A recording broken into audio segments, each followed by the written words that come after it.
Hello everyone, আসসালামু আলাইকুম। নতুন একটি রেসিপিতে আপনাদের স্বাগতম। আজ আপনাদের সাথে শেয়ার করব এক আঁটি পুঁইশাক দিয়ে পুঁইশাকের অসাধারণ দুটি রেসিপি। না টেনে পুরো ভিডিওটি দেখার অনুরোধ রইল, আশা করি ভালো লাগবে। প্রথমে আমি তৈরি করে নেব হাতে মাখা পুঁইশাকের একটি তরকারি। তাই এখানে নিয়ে নিলাম পুঁইশাক, আলু, মুসুর ডাল। মুসুর ডালটা আমি ভালো করে ধুয়ে কিছুক্ষণ ভিজিয়ে রেখেছিলাম। এখন একটি হাঁড়িতে নিয়ে নিলাম হাফ কাপ পেঁয়াজ কুচি, কাঁচামরিচ, স্বাদমতো লবণ, হাফ চামচ হলুদের গুঁড়া, 1 চামচ মরিচের গুঁড়া, হাফ চামচ ধনিয়া গুঁড়া, হাফ চামচ জিরে গুঁড়া। তারপর দিয়ে দিলাম হাফ চামচ আদা বাটা, 1 চামচ রসুন বাটা। এখন সব কিছু হাত দিয়ে ভালোভাবে কিছুক্ষণ মেখে নেব।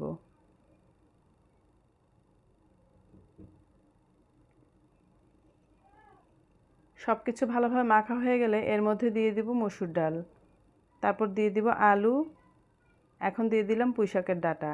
এখন সব কিছু ভালোভাবে মিশিয়ে নেব। হাত দিয়ে ভালোভাবে কিছুক্ষণ মিশিয়ে নিতে হবে, এতে করে তরকারির স্বাদ ভালো হবে। সব কিছু ভালোভাবে মাখা হয়ে গেলে এর মধ্যে দিয়ে দিব হাফ কাপ তেল। এখন তেলটাও একটু ভালোভাবে মেখে নেব। সবশেষে দিয়ে দিলাম পুঁইশাক। এখন হালকাভাবে সব কিছু মিশিয়ে নেব। সব কিছু ভালোভাবে মেশানো হয়ে গেলে পরিমাণ মতো পানি দিয়ে দিব। সবশেষে দিয়ে দিব দুটো টমেটো। এখানে আমি দুটো টমেটো কিউব করে কেটে দিয়েছি। এখন ঢাকা দিয়ে চুলায় বসিয়ে দিব।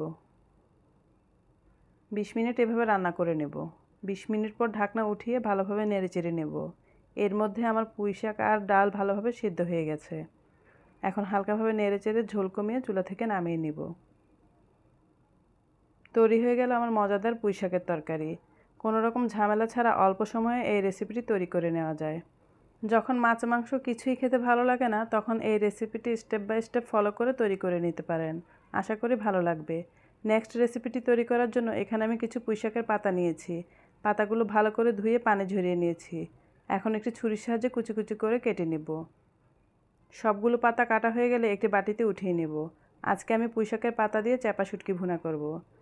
এখন একটি ব্লেন্ডার জারের মধ্যে নিয়ে নেব কয়েকটি শুকনা মরিচ। শুকনা মরিচগুলিকে আমি ভালো করে কিছুক্ষণ পানি দিয়ে ভিজিয়ে রেখেছিলাম। তারপর দিয়ে দিব কয়েক কোয়া রসুন, দিয়ে দিব স্বাদমতো লবণ,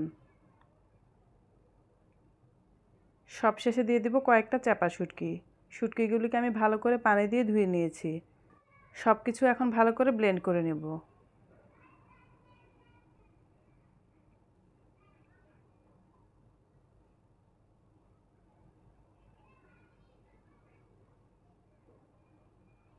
শুটকিগুলো ভালো করে ব্লেন্ড করা হয়ে গেলে এখন মূল রান্নায় চলে যাব।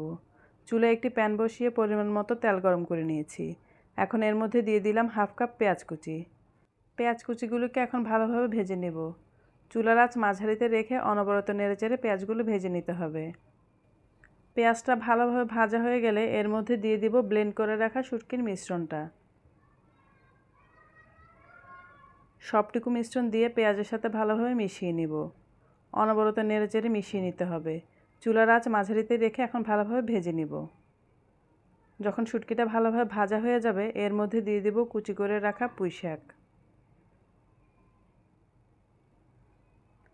সবটুকু শাক দেওয়া হয়ে গেলে সব কিছু ভালোভাবে মিশিয়ে নেব। এখন চুলার আঁচ মাঝারিতে রেখে অনবরত নেড়েচেড়ে শাকটা সেদ্ধ করে নেব।